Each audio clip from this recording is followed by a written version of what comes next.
So 47 years is a long time.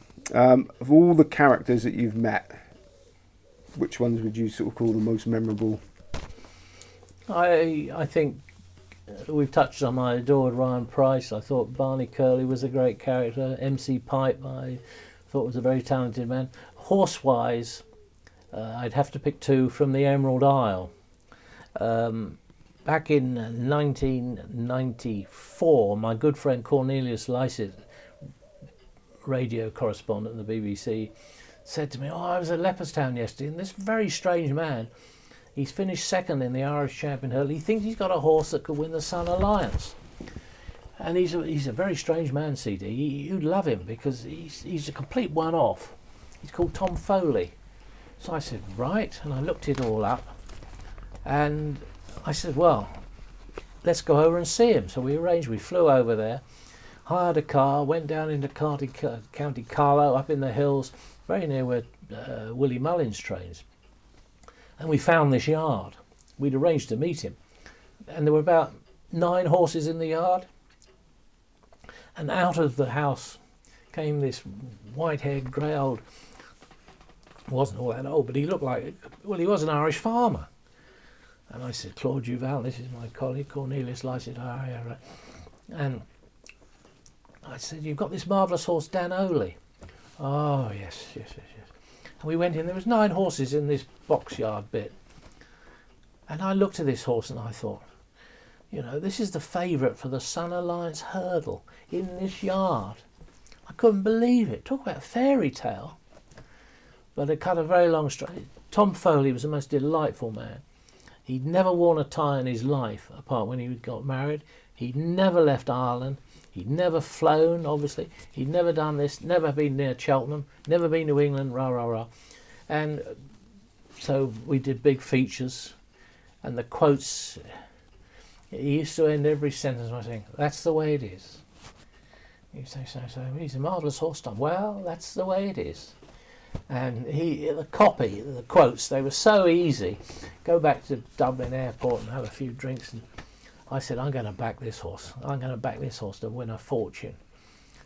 But he was favourite for the Sun Alliance. And I thought, this man is, I said, I'm going to back him in a double to win the Sun Alliance this year and the Champion Hurdle the next year. And he turned up on the day, and here we are in deepest Kent. You can only hear a bloody tractor about a few miles away making a noise.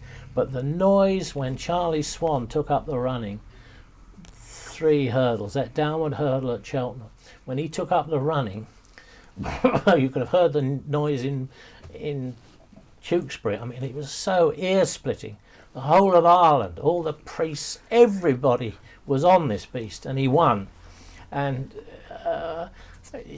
I went back to interview him again later on. He said how he went to Holy Communion or Mass, whatever, the Sunday after the Cheltenham Gold Cup, and he walked in with his wife. And they all stood up and clapped. And everybody in that part. And of course, he, as I say, he'd never worn a tie in his life, and he looked very uncomfortable with this thing around his neck. But he ended up having tea with the Queen Mother. He couldn't. And then I said to Lysaght, I said, we've got to get another story like this. You're the man. I said, there must be some one-legged nun riding out on the Sligo sands. We've got to get another fairy tale. And he rang me one Sunday and he said, CD, he said, I think I've got another one. There's a trainer down in Cork. He's got one leg. The other one's a wooden leg. He thinks he'll win the Cheltenham Gold Cup. And he drinks raw eggs and lager for breakfast. And I said, we've got to get into this man. Well, again, we flew over to Cork, drove down there, took hours to find this man. And of course, he was Fergie Sutherland. And the horse was Imperial Call. And so he had the one leg. And Mrs. Sullivan entertained us, and we had drinks galore. And she said, oh, Mr. Fergie, he's up in the hills with the horse. He'll be back soon. And we waited, and the bottles of wine were going down. And I said to Lysaght, I don't know how we're going to drive back to that bloody airport. And finally, it was like something out of Moby Dick and Captain Ahab, with the wooden leg. And we heard this bang, bang, bang. bang. And I said to Lysaght, I think our man is on the premises. And the door flew open, and there was this man with his cap. He was an Englishman, but the Irish all loved him. And he's lost his leg in the Korean War or somewhere out there, been blown up. He's a great character. And he said to his wife, have you entertained these boys? And she looked at me in the bottle as if to say, that's a silly question.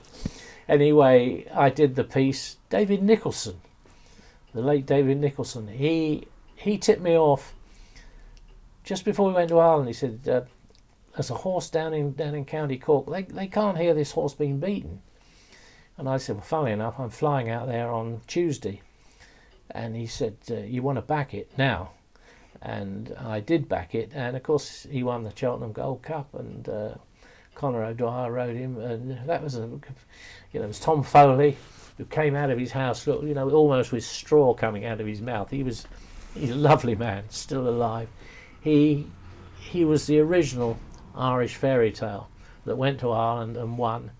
And Fergie Sutherland, the one, he used to have 3 legs, one for walking, one for dancing. There were so many stories about him. But you can't make up people like that. I love cricket. I live for cricket, and I know all the cricket stories and all the great cricketers and all the rest of it. But all right, they go onto the field of play, and Stokes has done this week what many people would deem to be impossible, but he's done it. But the stories behind racing people, they're great stories. You can't make them up, Talking about stories, you were the Punters Pal. You had to be everybody's pal to get the stories. Obviously, you need to be liked, and you obviously got good friendships with people. Were there very difficult decisions to be made sometimes about stories that you wouldn't follow up for the good of racing? Yes, when I started in that role, I think I might have said Barathea won the Arlington Million, 38 to 1. The Ladbrokes were paying what they call industry prices, 4 to 1, and I thought, this is absolutely scandalous. They were saying, well, no one's backing this horse. Everybody's backing this horse, so we got a lopsided book. So we had a big row, and Kelvin Mackenzie, who invented the Punters Pal, he said, do an opinion piece. And I did an opinion piece in the Sun, big splash. And Ladbrokes PRO rang me up and he said, bad news, CD. Ladbrokes are withdrawing all their advertising from the Sun as from next Saturday in your pullout. I said, well, what I've written, I think. It's my opinion, I'm entitled to it. The editor of the Sun, I know he's going to back me. I checked with him first. So that's it, finished. And then that was on the Monday, and I thought, by Tuesday, God, I used to have half page in the Sun pullout every Saturday. I thought, that would come to far more than my year's wages to the Sun, what they would have to pay for that, the advertising rates. I thought, I'm in trouble here. And then Wednesday came, Thursday came, and I was at a cricket lunch in Crawley.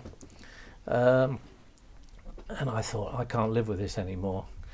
And I thought, so I got to ring Kelvin. And I was at this lunch, and I had a couple of large brandies, and I walked across the road to a public telephone box, dialed his direct number.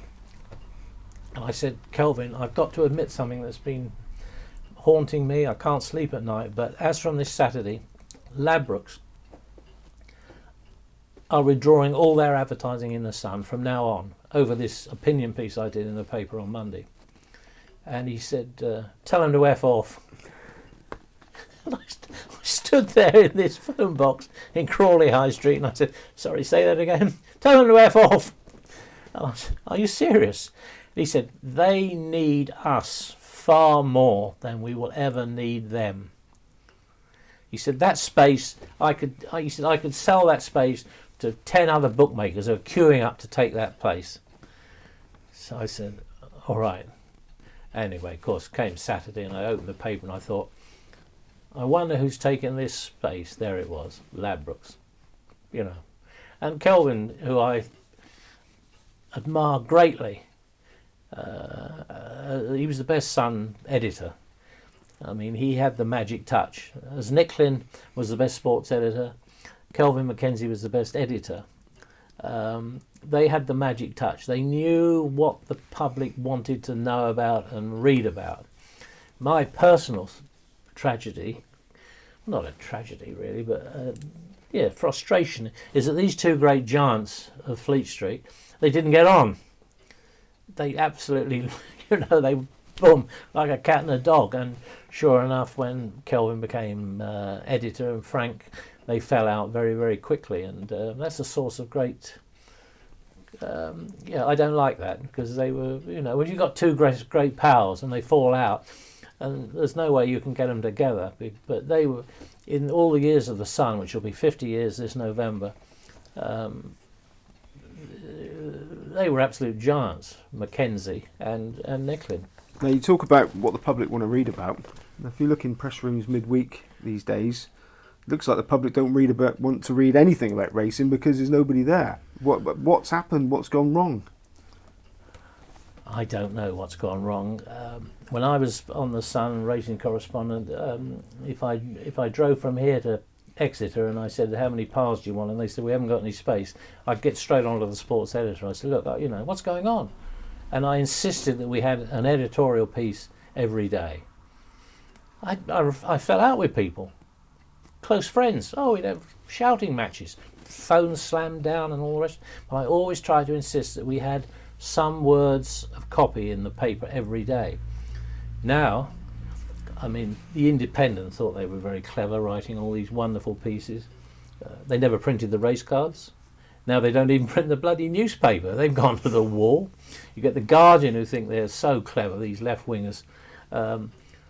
They've got two racing correspondents. They lose £1 million a week, £1 million a year. I can't understand, £1 million a week almost, how they can employ two people doing these luscious articles. They don't print the race cards. You buy the Guardian, I say to you, there's a good thing in the 4:30 at Hamilton, so-and-so. You'll say, oh, so-and-so. You look at the Guardian, you won't see the card. Every now and again they really lower themselves and they'll print one race from 5 meetings, one race a day. I bought the Daily Mail this morning. No copy, just wall-to-wall race cards. The Times, Alan Lee was like me. He would have rows and I've heard him shouting down the phone and I'd be shouting down the phone on exactly the same subject.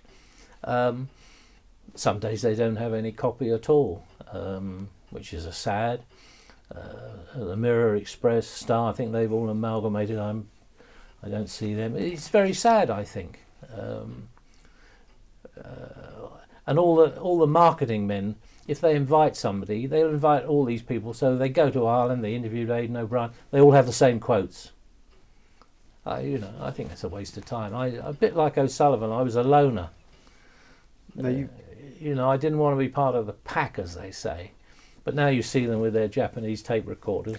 You know that every paper in that little gang of journalists, so-called, they'll all have the same quotes tomorrow. Not one of them will ask a question. One person will ask, and then they all get the same answer. That's some, we used to have exclusives. You never see racing exclusives now. Now you professionally outlived the pack, basically. 47 years, the grandee of the press room, and when you retired. Is there anything in those 47 years, it sounds like you've had a wonderful time, that you'd have done differently? Had you, in hindsight? No, I probably would have had that horse with Albert Davidson and lived happily ever after. But he'd have probably got warned off. I would have probably got warned off. The way that horse won at Folkestone, I'd love to have owned it, even though my name wasn't on the race card. Brilliant. Claude Duval, thank you very much. Thank you.